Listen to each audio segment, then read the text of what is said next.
SweepSouth is an online platform for booking domestic cleaning services within a few minutes. SweepSouth connects clients with cleaning professionals who go through an interview process and are experienced, reference and background checked, as well as criminal check. They're also fully insured. The company was started by husband and wife team Alen Ribic and Aisha Pandor. Aisha joins me in studio now. Thanks so much for your time on SABC News. Thanks, Nzinga. You're a scientist by profession. How did you get to SweepSouth? So I was a scientist doing research on genetics and looking at gene therapy.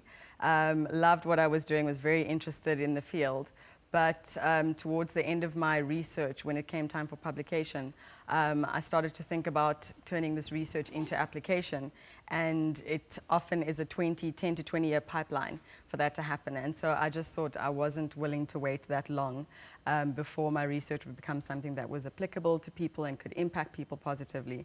And so I decided to go into business where things happen a lot more quickly. Mm-hmm. And how did SweepSouth come about?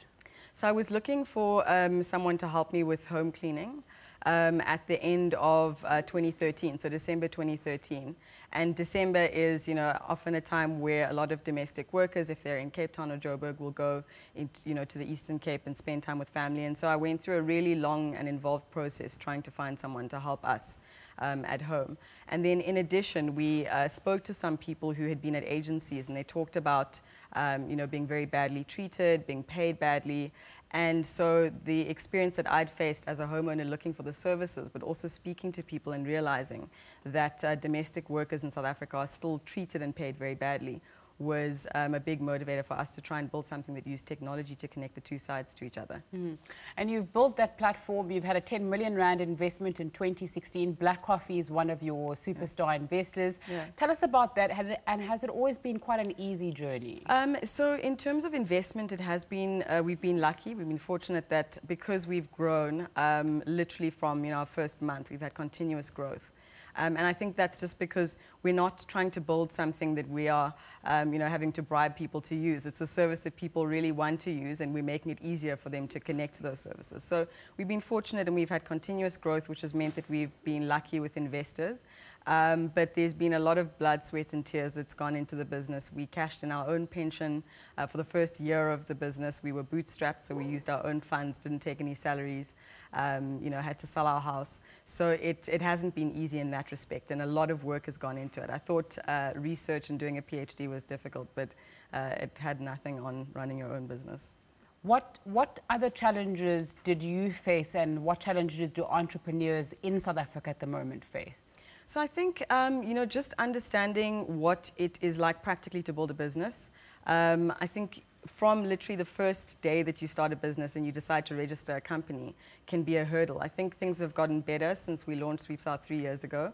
And I think there's concerted effort by government to make it easier to start a business. But, in our case, it took us a few weeks to register the business, 2 months to set up a bank account, trying to explain to the bank that we didn't want a physical card payment thing. We wanted to do online payments, was something that it took them quite a while to wrap their heads around.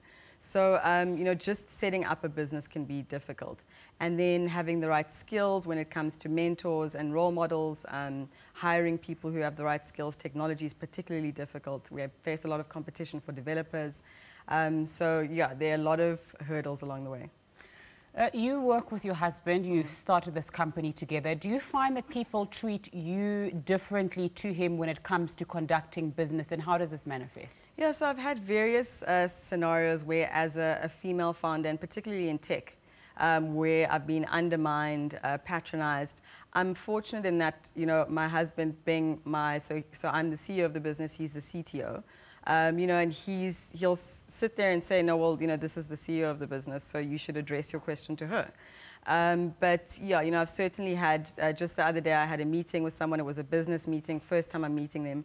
And in front of a room full of people, they grabbed my hand and kissed my hand in greeting, which to me was just completely inappropriate, and you wouldn't really do, if it was a male. So just facing constant undermining and having to really assert myself. But I surround myself with a team that firstly is a largely female team, but also the males in the team are very clear about my role and are very outspoken where people are disrespectful.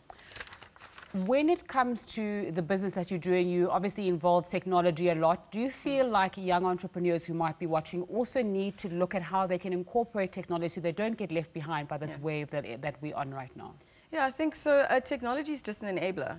You know, and again, in the case of SweepSouth, it's the way that we've used to make this service convenient and accessible. And I think if you don't think about how to use technology in your business, I think you will be left behind, but also it becomes more expensive to run businesses.